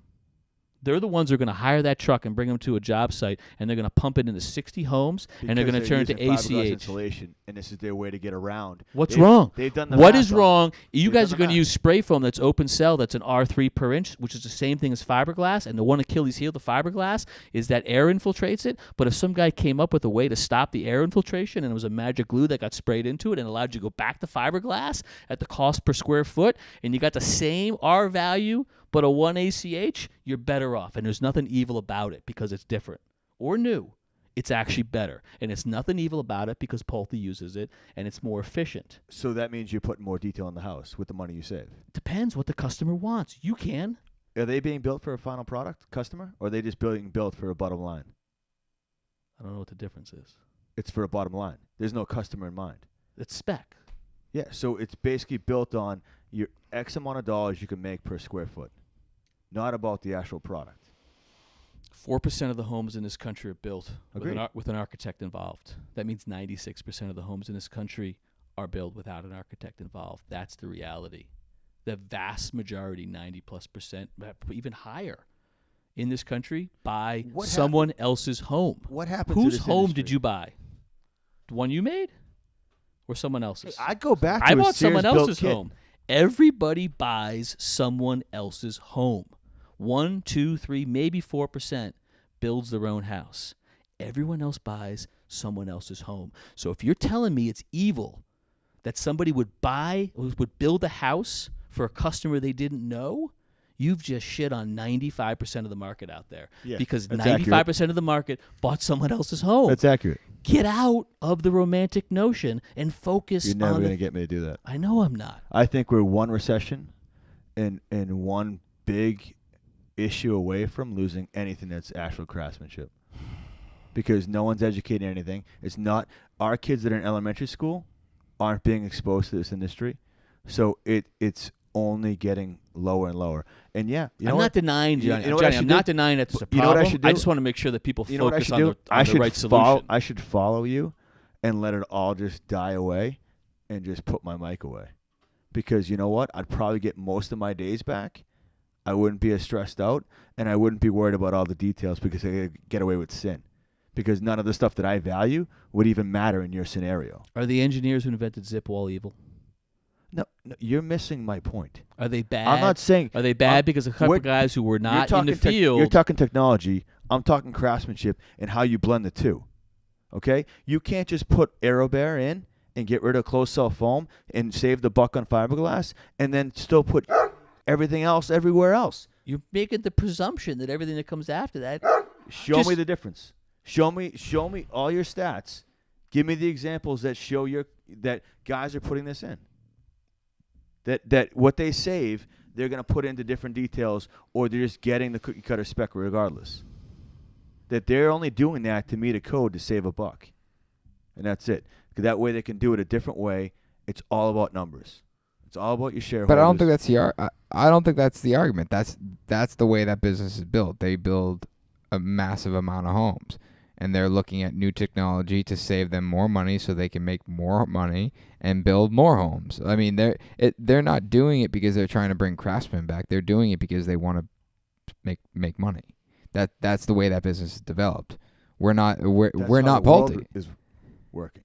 Right, but it's just that separation. It's we're not. I mean, I don't feel as though I need to change because they're building a product like that. That I'm like, oh, you know what? Maybe I should just go back to building regular ass. Ted Benson from Benson Homes, Benson Wood, wants to change the world. He builds some of the best houses I've ever seen. Super high quality, completely energy efficient, smartest, most advanced thinking in terms of home construction that I've ever been exposed to. And he could have stopped at building that type of house. But he realized that the only way that he was going to change the equation in this country was to build that house at a price point that people could afford, to deliver the efficiency and the aesthetic that you're used to building at a much higher level and deliver it on a square foot price basis that's comparable to what was out there. But what's his background and what's his inspiration, right? Where did he get to that point that he could blend the two of craftsmanship and then this production quality level? So he right? grows. Where did he come? Did he? He grows up in it just like you guys. He decides one day that he wants to build houses. He's never done it before, so he starts going around and he starts taking down old timber frames just so he could figure out how they're built. How they used to do it. Yeah, and he writes a book, and he grows, and he evolves. He's always wanted to change the equation. But what the point that I'm getting to right here is that once he figured it out, he realized that he had to not just figure it out, but then he had to make it affordable and attainable by enough people that it mattered. If you find a client who loves craftsmanship and all of the knowledge that you've got, and you talk to 2 clients or 20 clients, you've missed 20 million clients. And my point is that what he's trying to do is to hang on to all of those things, craftsmanship, beautiful homes, efficiency, but he also realizes that they have to be at a price point that people can afford them, that it will spread, and that they'll buy them, because most people aren't as passionate about the house like you are, but they're price sensitive. So he doesn't stop. He doesn't stop on his goal. He doesn't say, I'm going to get rid of the craftsmanship. He just starts to figure out where the waste is. This is the story I was telling you before. Yeah. Should I have a carpenter hog out the mortises, or should I have a machine do it? Well, you know what? The mortises, God, it's an old world tradition. It's been going on for 3,000 years. It's the thing that houses were built by for 3,000 years until balloon framing started in the 1900s. Does he sit there and hold on to that so tightly? He says, no. I can get rid of that, because if I get rid of that and let a machine do it, I can put the resources into something else. And I can build an exterior skin that's completely uninterrupted by the framing. And I can get no thermal bridging. I can get a higher arbor. Did you call him crazy too, or no? No, I called him a genius, because he took all this stuff and he killed his sacred cows. Did you ask him what his I asked him a million times. What his impact is on the overall industry against Pulte? Yeah. Did you do the same thing he did to us? Yes. And what was his answer? He said, I'm going to create a program. All of my electronics, all of my computer programs is going to be open source, and I'm going to give it away so everybody can take this and replicate it. How many and when people have taken it? Thousands. And he just opened up a 240,000 square foot facility where now, instead of just making homes, he's just going to make your wall panel for you so that you can buy a wall from him. Just the wall. It's going to be packed solid with dense pack cellulose. It's going to be a passive house standard, and it's not going to cost you any more to get the wall from him delivered than it would for you to do it on site stick. So he wants to change the world by giving the customer what they want, figuring out where the craftsmanship has to stay. It's crazy. I walked his house 15 years ago when it was in the New York Times. It was... He's never given up on the craftsmanship. And he's never given up on the craftsmanship. He made a tiny dent then when Passive House was a joke, and he's still killing it. Go. I think it's interesting because I know a little about him. Obviously not as much as you just rattled off, but the fact that there was such a heavy focus to, all right, let's keep the craftsmanship where it makes sense and source like the Mortison tenon with a CNC, right? But with his focus saying, hey, I want to build beautiful, high performance homes with the level of craftsmanship that everyone wants, but I also want to do it for people that previously couldn't afford it. And I think, like, specifically to my market, it's like I've never looked at it that way, where it's like, all right, we are high end, we are expensive, we spend a lot of time on site, it takes a lot of time for execution, so we put a lot of man hours into it, and some of those man hours are man hours that we don't want to spend and the guys don't enjoy. And to look at it from that side of things, like saying, well, all right, what if I narrow my focus and look at each system and what doesn't, where we're wasting our time, and say that we could do that job for 20% less, but still make the same money and still produce the same product. And what he's obviously figured out is how to do that. And I think, and I'm just kind of brain dumping here, but that's just so interesting to me that you think that if he can cut costs, then he's cutting corners, but in reality he's not. He's eliminating waste, and he's eliminating whether that's material or time. He eliminates the guy who's got to hog out the mortise from 800 years ago, just like Zip has eliminated the guy who's got to tape Tyvek around the house. Is it something that's lost? Yes. Is it a crime? Is it bad? I don't think so. If somebody's figured out how to integrate that step into the sheathing, You become more efficient, and you end up getting a better product to the customer because it's got a lower failure rate, because it's easier to execute. And guys can go up the food chain and spend their time and their resources and their knowledge solving tougher problems than making the house airtight with a piece of plastic that they've got to wrap, staple, and tape when it's embedded into the sheathing.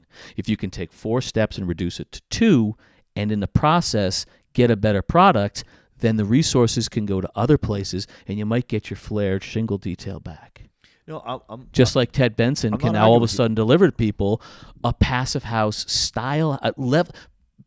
Just for anyone who's listening, doesn't get it. Less than 1 air change per hour. Someone can get a house that's efficient, that is that efficient, at a market rate. That's insane. All of a sudden, they're not buying a big heating and cooling system. They're putting 1 mini split on each floor, and they're done. Or they got 1 3-kilowatt panel of solar on the roof, and it's sufficient because he's made the house. Basically, your house heats and cools by the motors in your refrigerator and all that stuff, and the solar heat gain. It is, most people that listen to this will understand the Energy Star ratings for houses is 1, 2, and 3. This is the elite level. This is what we should be building to, and the fact that he was able to do that, I'm jealous of that. That's where I'd want to be in 15 years. Is to be able to come up with how I've been able to do the architectural significant houses that are spec for the $250 a square foot that can then be reproduced all over the U.S. and come up with a formula for people to do that. Right now I can't, and right now it's through this microphone and through my IG stories that I hope to inspire people to look a little deeper for the details. So if they find a way to be more efficient with close-up foam, cellulose, and zip, or whatever it is that can do that, whether it's going from a different type of window to a Marvin Integrity. I don't know what it is that their formula needs to happen so they can focus a little bit more on, or even it's just efficiencies with management, that they can then focus on not putting out fires like the post we put up today on the Modern Craftsman, and they can look into where they align plugs with the windows so they can hang Christmas lights. More of the creative part of the business and not just about straight line, money, hitting dates, and going. That I guess that we've gone back and forth, and we've gotten riled up, and we've cooled down here and there. But yeah, and by we, I mean you and Kevin. It's a small couch. If you guys, it's a love seat. If you guys didn't, it's a love seat. What my takeaway from all this would be, the 3 of us are pitching craftsmanship pretty hard. That's like, for me, if I want to speak just for myself, quality's at like the forefront of everything that I do. And my approach to trying to help the industry turn around would be that. And there is the romantic side of it. But I think what Kevin's shedding light on is that there's other routes to turning the industry around and getting kids involved with this. And it doesn't necessarily need to be through an elite level or a high-end carpentry level, that like there's other options out there to bring kids into the trades. And it could be a Pulte, and that's not right nor wrong. And maybe kids getting involved in the industry through Pulte does turn the industry around, because now there's more kids, and maybe it's not the level of craft that we want, but it still is the trades.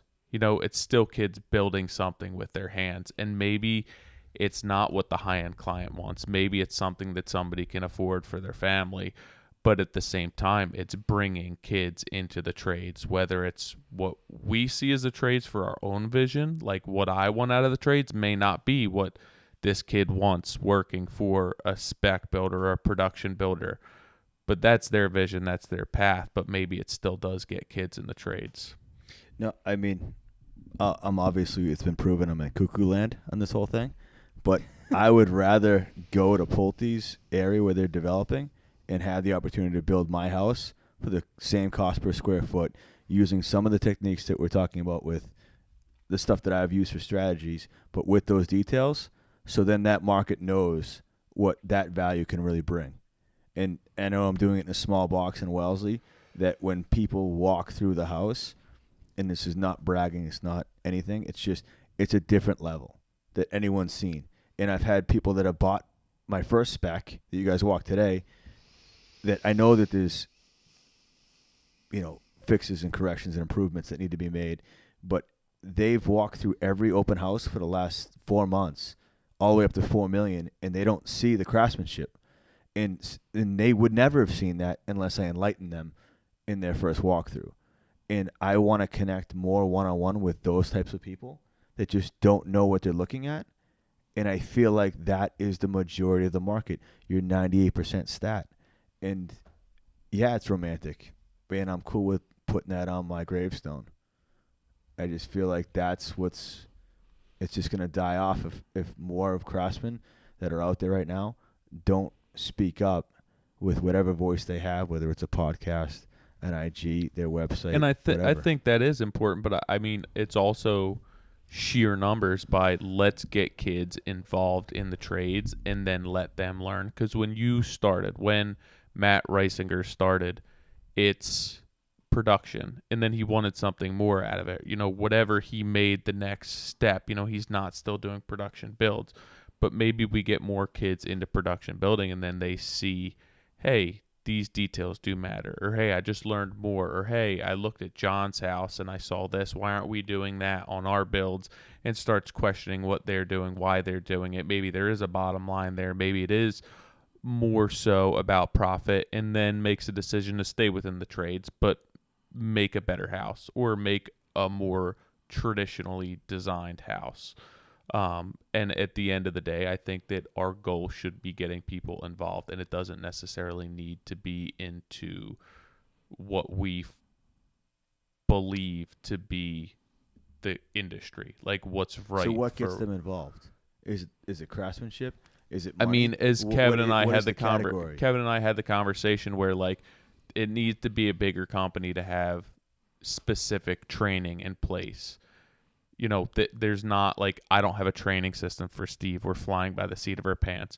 Benefits being offered, and these bigger companies they can compete with the entry level job coming out of a college education. So like maybe they still require that, or maybe there's feeder programs where it's like, hey, you can start out as an assistant project manager with a Voc school, like, graduating from a Voc school, and get their foot in the door, and they save the cost from college.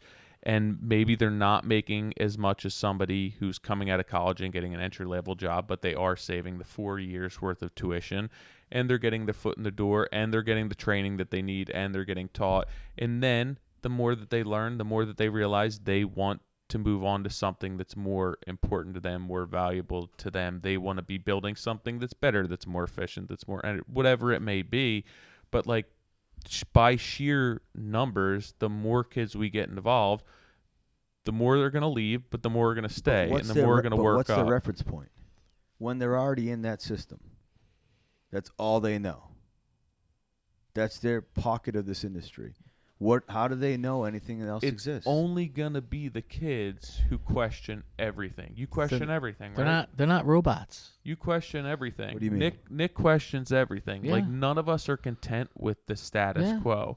So we bring 100 kids in versus 5 kids in.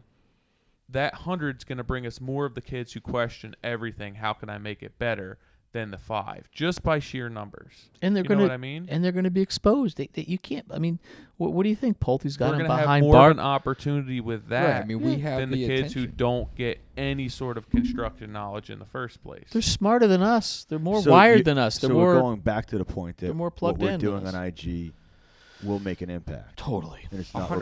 romantic. That's not even being But argued. It's not even. maybe the it's fact not that the impact on the bigger scale. Like maybe it's just getting the numbers in the first place. Even like he said, the unions and stuff like that. Like maybe we don't agree to the approach of a union, but I do know a lot of people who went into the union and then wanted to do something different Sure. or wanted to work harder. we have the attention of thousands of people, and that will only grow through different media outlets.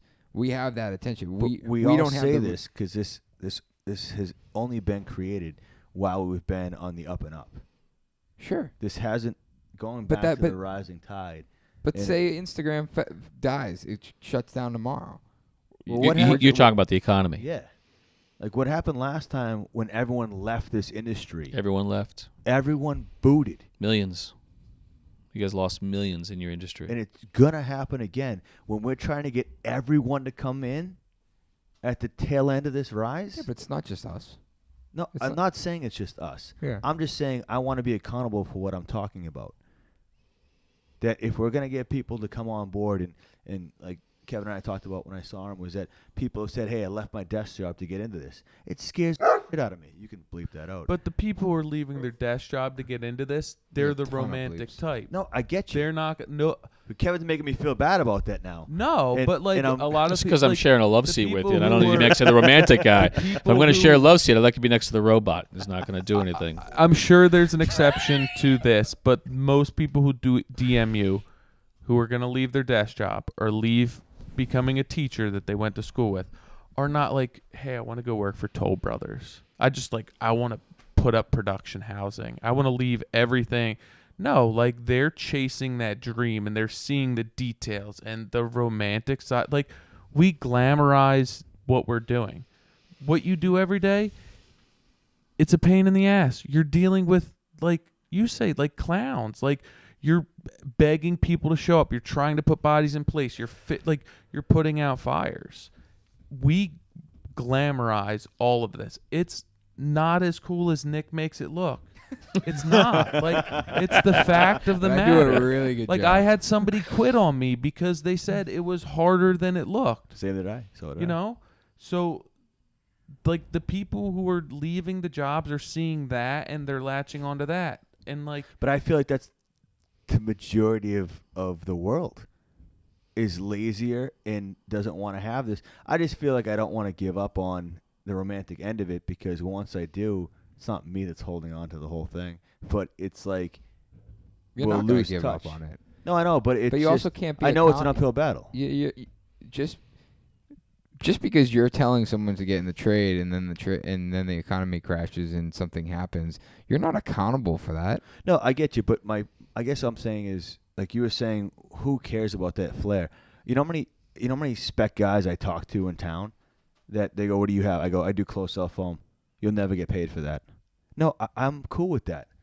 I get that, but that creates the comfort level. So when they move in after a year, they not only feel the details, but they not only do they understand the details, but they feel the comfort level. And then every other spec that gets built that gets a HERS rating of 69 just because it's below code, people resell that house sooner. That's branding and that's word of mouth that's almost dead. We talked about, is IG the only way to market yourself? And I've talked that no, I want to go back to doing a little bit of print, and I want to sponsor hockey teams. I want to put my logo on the boards. I just did a golf tournament in Wellesley and sponsored the hole. I want to go back to old school roots where I'm part of the community. but you don't realize that you already are. And No. you're doing everything right and you're doing everything that you need to. And we can talk about it as much as possible, but you're living it. And that's like, after that, like, we're all doing as much as we can to promote that. But like what you're putting forth and your legacy that you're leaving and the houses that you're building and the ones that are reselling, like, that's more than you can do throughout any other platform. Like, this is good, and the Cucumber Brother speech is going to be good, and connecting with a lot of people is good. But you building the houses and maintaining that standard because that's what you believe in, like, nobody can touch that. No, I get it, but my 4 houses, Kevin, I know aren't going to change the stats. Because you're too small. I know, and I don't want to grow more than that. That's fine. Because I know my quality will be impacted, and then I become one of the big bears. And then Tell Ted Benson that. no, He's I'm big and he's not totally- a bad bear. How long has he been in the business? I have a ways to go. But I'm don't. not saying I'm Benson. No, but I'm just saying, like, don't. My point of the comment is, don't crap on big. Just say I'm not there yet, but I will, I'm or not something. Gonna use one example. But I'm to just knock saying. out the 10 examples that I have in my head. No, but big isn't necessarily bad. Big doesn't make you production. Big doesn't make you sloppy. Big doesn't make you bottom line. I mean, how big is Reisinger? I know guys that he worked with out there in Austin, who are big, and they've never sacrificed quality. To get to a point where they're not the exception. Well, that's something that's going to be driven by the consumer, not by you. I'm with you. But that doesn't How do you reach the that consumer? doesn't mean that you can't grow. That doesn't mean that you can't change. And my point is that if you're trying to figure out the path, you got to make sure that you're not looking at bad directions. You got to make sure that the map you're looking at isn't confused with bad information. And when I hear things like big is bad, spec is bad, all this stuff is bad, I say, you know what? It's way too broad of a brush. It's not a good map. You're not looking at the topography. You're going to get lost. When I hear all the romantic notions that are thrown out and all this sort of, God, if people just respected us more. And I'm thinking to myself, well, you're a 2-man operation. You're up against the guy who that homeowner called last week and they never called them back. That's what they're comparing you to. So I'm just saying, if your map is flawed because some of the information is flawed, you're going to get lost. So refine the map. Make sure that you get the nonsense and the romance out. Don't beg for 1x8. Embrace the zip. Bad. I'm coming back at you hard on it. You do embrace the zip. But make sure that you get the map and the information accurate so you see the pathway forward. And I want to keep coming back to Ted, but like for him to give up the guy who made the mortise and tenon and the timber frame when he said, I'm going to get rid of the guy who's half of the equation for the thing that's been around for 3,000 years, but then he realized, wait a second, that's not the important part. It's the same as Nick giving up the dovetails and ordering draw boxes. I never did them. I know, but that's my point, is that that used to be the value in creating that, is you sub that out for more efficient practices. Mm-hmm. And the bottom line is, if you save that same thing time, you might line the inside of your cabinet with walnut. Same thing. I had a kid DM me earlier. He texted me and he said, "Can I get your opinion on something?" And he had subbed a job out to another local contractor because he didn't have the time to do it. He's like, I don't know how to promote the fact that I did this. I said, why? He said, well, someone else, like this guy did it, and I want to give him the credit, but I'm fearful that the client's going to look at that differently. I'm like, the client hired you for your execution. Yeah. And because you partnered with someone to help you do it, you managed it. So I would say, hey, I partnered with John, right, and we banged out this new front deck, and that's it. And he's like, I didn't even think that. Like, it's just they're hiring you because they believe in what you stand for, regardless of how you accomplish it. It's up to you to accomplish it the best way you see fit, and then your reputation is built on that. The fact that you can build a house with closed cell and it's comfortable. The fact that the main reason I don't have percentages, but the main reason people... I just make them You up. can make them up. I was going to say. 93.5% of people. Yeah, don't do half. That tips damn. you off. Yeah, but don't do 90 either. Do 93 is good. 93.5 is a bit much. No even Most numbers. people sell their home No whole numbers. because it's uncomfortable. And it's a subconscious decision. It's not, oh, this house doesn't heat well, I'm going to sell. It's, I just don't like the house anymore, I'm going to sell the home. But someone lives in the home for 10 years, 11 years, 12 years, and people come and they love the home and they're happy and they're genuinely in the home because they love it. Then it's, who built the house? Oh, Vintage built it.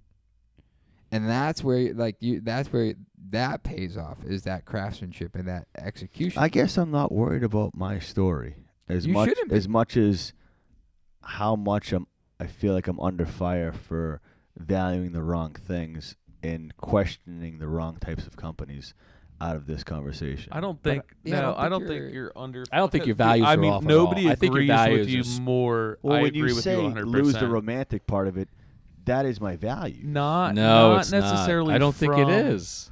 I think your value is quality. And like Okay. I also don't think that. Which it's is why you- it's losing your romantic drive. I feel like I'm gonna walk away right now, and I should be focusing on something else. No, because Instead of I don't. being I where don't I think think it's I as much as Am I the your wrong one? as much as your I'm an idiot, as much as so your I vision. feel like I'm not confused. No, it's not as much as your vision as like from your business approach. Like cold. to spend money. He's telling me I need to Doing- lose. I need to like reevaluate, and I'm like, I feel like he means it from like your romantic vision. He's more here. He's so got a than mic. Than your Why don't you business. jump than in here, your boss? business approach. You know what I mean? Like to approach a job or How did execute I a become job fire? just because It hurts, we used doesn't to do it I'm cool. this way in the past. Right. Like like the 1x8. No, there's no reason to do that. Use zip. And like the quality is higher at that point, and like your romantic vision can be thrown out the window and you're executing with quality. And like where that romanticism needs to come in, it'll still come in. Like the water table or the flare, that's completely irrelevant because you have gutters on the house. You now save money not using 1x8 and use zip instead. And you can actually put that into the bill. I'm with you. I don't know. I'm just really confused. I just don't want you charging up the wrong hill. I charge up at the wrong hill. I just run down the other side and just charge up another one. But I guess my thing is like the house you guys walk today. I grew up cutting out angle braces and all that stuff and understood not from a calculation point of view on why that was necessary, except for my old boss told me why that angle brace was necessary because of shear and all that stuff. I know that, and then I can now look at a design and go, I won't have shear. Not based on any calculations and that stuff, and that's based on the old 1x. And those kids aren't getting any of the Mech 190s, that's the class we had in college for mechanical engineering on what the shears are and all that. If there's none of that in place, none of that common sense is there in the industry that, Sweeney, all these different people have that we respect, that this next round of the recessional correction, and I feel like the recession happens and everyone kind of just totally scatters, and then the trade shows slow down. And then what happens is the bigger companies want to slow down and not be at trade shows. So then it gives these opportunities for all these other products to then saturate the market. And then now we're at a deeper deficit for trying to show value in what we want. And then that 1% that we were trying to hold on to turns into 0.3%. And yeah, I don't know if I'm But crazy. who's going to survive that recession? Is it going to be the person who's building crappy houses? No, or but what are you going to concede in your build to stay alive? If it's going to mean staying on hold to Steve, or is it going to mean compromising instead of going weedy and you go back to something that wasn't perfect, that was up to your ethos, and that's at your level, and you're up here between us, forget the people that are listening, the people that are all at that other levels, what are they going to sacrifice to stay on to stay running? And then what happens to the overall? And will we recover to even value any of the same stuff we're talking about now in 10 years? Yeah, because I think that the people who are going to sustain at that point are going to be the people who do have their morals in check, and their vision in check. And I think that that will trickle down again. Like, it's natural selection, and maybe those people who are like dwelling at the bottom, just getting by with the bare minimum, they're gone. And then it's a slow transition back up, but like the people who are going to fight through that, and maybe I do have to sacrifice in order to keep Steve on board, but like I'm not going to sacrifice where it's going to count. And like maybe I wouldn't be able to do things to the level I needed to, or I wanted to. But the only reason why you hold on to Steve is because you have values. If you were for the bottom line, which somehow has been tossed into the big companies, and it's just the bottom line, then Steve isn't an actual person. He's a number, and you have to let him go. And you're also going to then make the sacrifices on the products to make your bottom line work. I just don't know how it's all going to shake out. And if you bring all these people in that we're talking about to say, hey, take a year off from school and get into this business, and there's no place for them to get educated because the Voc schools have a huge backup, and there's none of these other areas to go, and a lot of the small businesses that are 5% of the overall, 95% of the overall market, if I'm going with these stats, can't do it, what are we doing then? What's the answer? To go back to the way back question, what are we doing? What's the purpose behind us talking into these mics if we're not going to change? I talked to a bunch of kids in an elementary school the other day that I could not get over. I thought I was going to connect with 3 kids out of 24. And it was all 24. I turned around, put my boards up, and the teacher said, anyone that wants to move to the floor, the carpet can move to the floor. I turned around, and it was a small army at my feet. I thought it'd be like 3 kids. People want to build, and those kids aren't going to get that education unless they're like the top 4% that can afford college, that can afford XYZ, to afford the real stuff. What about the rest of us that, I mean, I went to college, so did you guys. It wasn't my plan. And I only learned really what I learned was from my 63-year-old boss that I value today. I think those people will be here, and maybe it's fewer and far between, but that's just more incentive and more motivation for you to continue to take the path that you are. And or do we turn into, Nick, the top 1% that go to the bad talks, that are like the Ken Vaughners, the Payne Bouchers, and all those guys that just talk amongst themselves? No. Like, is that what's going to happen? No. Like, we go to those meetings, and it's like, how do we excel ourselves? And there's no thought of us in the room, the 30-somethings that are in the room. And we're trying to think of the kid. I'm really trying to think personally about the kids in elementary school that will. I almost brought a jar of sawdust to pass around the room so these kids are exposed to it, so that maybe they smell it. Like, to tell the kids that are there, one of the kids I'm building their house for, that you get to walk through walls, that you're Superman. There's no kids in that school that say they get to walk through walls. And yeah, it's romantic, and I think that if they want to get involved in that end of it, but what I'm coming up with is the short end of the stick is, how do we really educate them? And I don't know how to do that yet. Listen, I am so taken by the passion and what you talk about and the ability to get kids to crawl down on the floor. But there's no follow through. I get it. No, it's not that there's no follow through. My point is that part of it is passion, but there's also part of it where it's a new world. You guys are up against a lot of competition. No, I get it. There are businesses out there that are providing opportunity to all of these people who you want to come into your business. But at the same time, I don't think the American house has ever been more interesting. I mean, you got to understand, if you look at the evolution of this thing, they did it the same way for hundreds of years. And in the short span of 40, everything has changed. And we may say that that's bad, but I actually look at it and I say that's good. A lot of the learning that's going on, a lot of that knowledge transfer is happening at companies that make materials, no longer on the job site, where it took generations after generations to pass the knowledge on, and that was the only way to get it. The mud job, the shower pan replaced by a piece of fabric, bad or good? I mean, an engineer took all of the information that had been accumulated on how to keep that thing dry and pitched, and he put it into a piece of fabric and a piece of foam so that you dudes could get onto the next thing. And I don't think that's a terrible thing. I think it's actually a fascinating thing. And I think it introduced... Our pants sore subject. Well, I also think it's the fact that there's less guys that are able to do it. No, right? So then But they you know what? they There's had less the force. guys. There's less guys who know how to work on a carburetor, which was the first thing I Agreed. learned when I got my new I know. car. I was like, "Holy mackerel, a carburetor!" I remember these things. Look, one of these things is for oxygen. One of these things is for gas. But I've never had to work on a carburetor for the last 25 years because I've got a car that doesn't have one, and it doesn't bother me.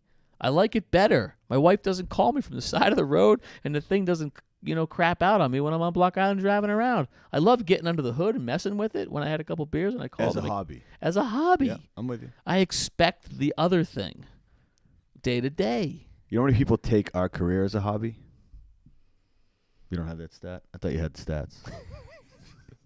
Because I think a lot of 17%. our industry is a hobby to a lot of people.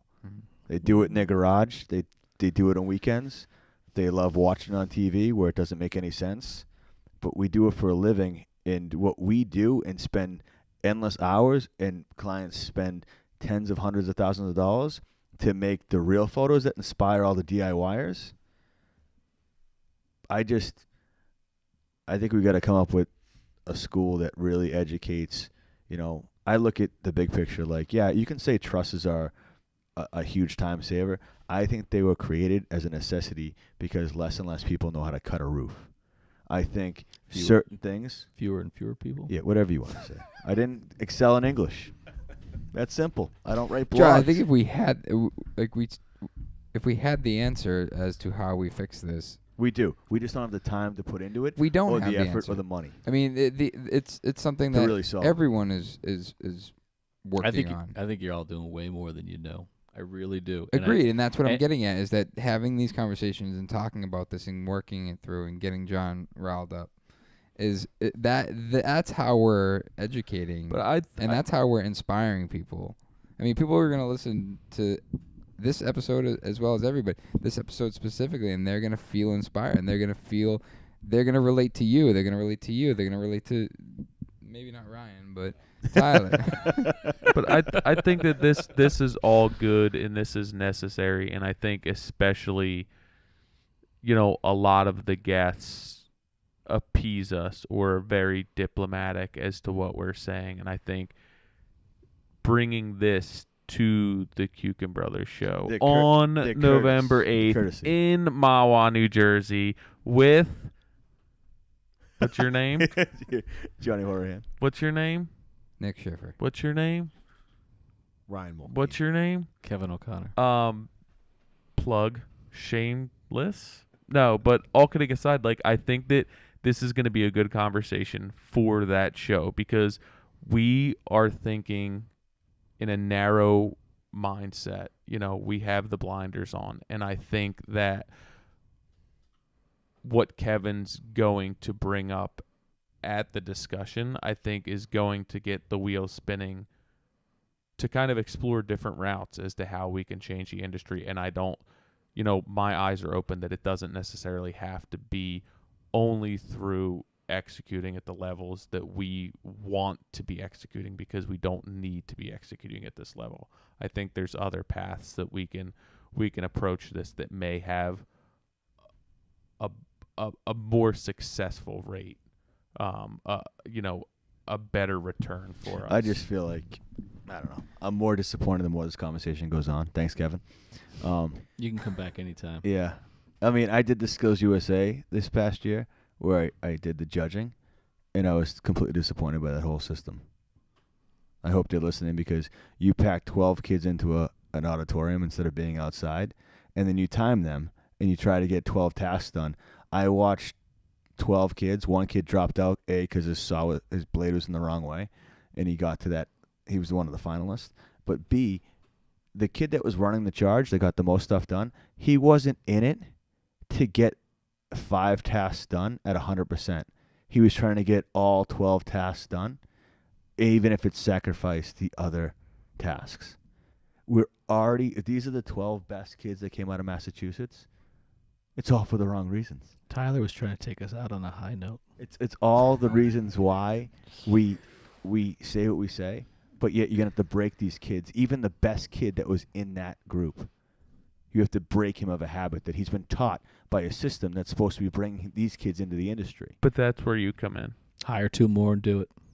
That's where you come in, and No, that's I want to where. go to Skills USA so I can effectively touch more people. But they're not. They're not. Skills USA doesn't have enough stake in it. Like, and they don't have. They're not in the field. They're not. But It's that's not like the learning. everything. Everything's been around for so long that people are just going through the motions. They've had your 10 years, and they're just doing what they've been doing. But that's where you come into play, and that's where you can change things, and that's when there are people reaching out to you who want to work for you, and you ask why. It's because you're already doing it, and that's what you don't understand. But if And I can't become a big company, the right But way you don't to need to be a big. effectively You hit don't more need to be a people- big company because you have the audience. Like, he's not necessarily. He's speaking to you, but he's not speaking to you. What he's speaking to is what you're pitching and what we're pitching to everyone else who doesn't have the exposure. Like, we have the exposure. You're already pitching what you need to and doing the right thing.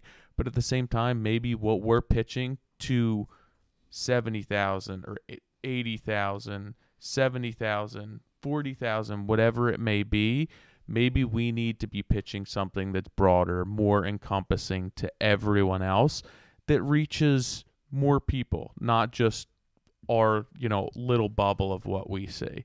And maybe we'll have just by sheer numbers, there's going to be more people doing custom builds. There's going to be more people executing details. There's going to be more people finding the clients who want to build the houses that we all believe in, that we think is the right thing to do, just by sheer numbers. But we got to get the people out there in the first place. And you're already doing it. When he's speaking to you, I think that you're seeing it as a personal attack on you and your values and your core beliefs, when in actuality, he's trying to say, hey,